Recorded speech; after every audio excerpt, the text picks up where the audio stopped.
You are standing in the freezing mist of the Baltic Sea. Through the fog, a sound echoes across the water. The steady, synchronized dip of oars. The world calls them the kings of the ocean, the terror of England, the destroyers of Paris, the Northmen. They think this is just another easy campaign, another coast to burn, another tribe to force to its knees. They believe their terrifying reputation fights for them, but they don't know these waters. They don't know that out here, their legendary longships are just oversized targets. And they have no idea that they have just sailed directly into a hornet's nest. For centuries, mainstream history told you that the Vikings ruled the north, but they left out a dark truth from the sagas. There was one tribe that hunted the hunters, one coast where the dragon ships came to die. You are a Curonian, and today you are going to show the empire builders of Europe what real terror looks like. The year is 942. To Western Europe, the Vikings are an unstoppable plague. But to your people, the Curonians, they are just another target. In ancient Nordic scripts, the Baltic Sea wasn't called a highway for Norsemen. It was feared as a den of wolves. While the kings of England paid the Vikings millions in gold to leave them in peace, your people forced the Vikings to pay you. The Curonians were an eastern Baltic tribe of masterful mariners, wealthy traders, and ruthless sea pirates. You didn't just defend your shores, you took the fight straight to their doorsteps. Curonian fleets routinely crossed the open sea to raid the coasts of Sweden, Denmark, and the island of Gotland. You plundered their settlements, burned their trading ports, and took their warriors back east as slaves.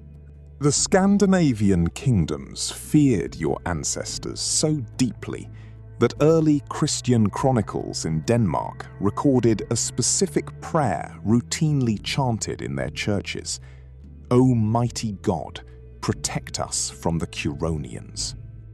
To survive an encounter with them, you had to be a monster yourself, which is exactly why a massive Norse raiding party has just landed on your coast, led by one of Iceland's most brutal and legendary warrior poets, Egil Skallagrímsson. Tonight, Egil's longships have managed to slip past your coastal scouts. They have landed under the cover of darkness, moving quietly through the suffocatingly dense oak forests. You watch them from the deep shadows of the trees. The Norsemen move cautiously, their eyes locked on a wealthy Curonian estate sitting in the clearing ahead. They think they are being stealthy. They think the estate is completely undefended. You let them believe it. You watch as the last Viking enters the main hall. Then your trap springs shut. From your position in the trees, you signal the elite guard. Massive, heavy timber beams are slammed into place from the outside. Iron bars lock the doors. Inside, the ultimate raiders of the north realize they aren't here to raid. They are trapped like rats in a cage. Standing outside the reinforced walls, you hear them shouting frantically in their old Norse tongue. Your war chief stands beside you, calmly debating their fate. Some of your men want to pile dry brush against the walls, set the building on fire right now, and burn them alive. But your chief holds up his hand. A dead Viking is worth nothing. A captured Viking is a valuable slave, or a high-priced ransom to be extracted from the Scandinavian kings. The decision is made. Guard the building through the night and chain them up at dawn. But you underestimated the sheer desperation of Egil Skallagrímsson. Deep in the pitch black beneath the floorboards, out of your sight, the Norsemen are tearing frantically at the earth. They find a loose timber. They drop into the crawl space.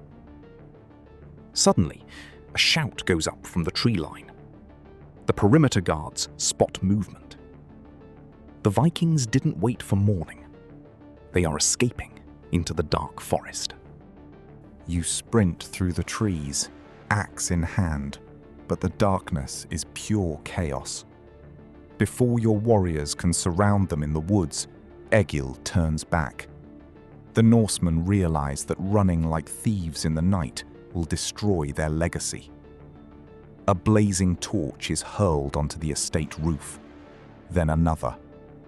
The dry thatch ignites instantly, turning your own stronghold into a raging inferno that blinds your men with thick black smoke.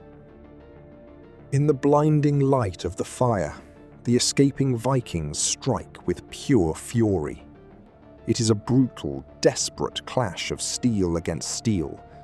You trade blows in the smoke, cutting through the confusion, but the Norsemen manage to break through your perimeter line, retreating rapidly toward the shoreline where their longships wait.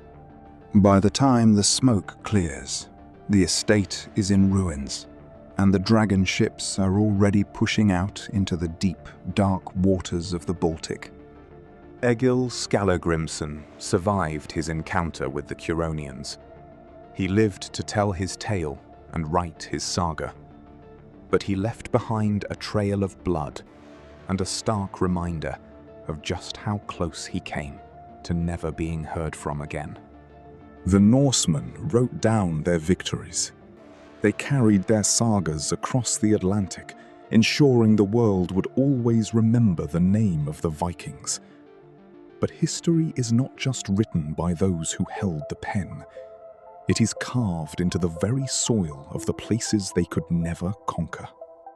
Beneath the waves of the Baltic Sea, and deep within the ancient earth of this coast, lies a different history.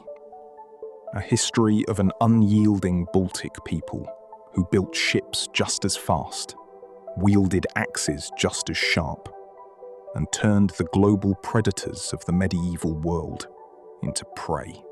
The Vikings may have terrorized the kingdoms of the West, but on these shores they met the masters of the Baltic,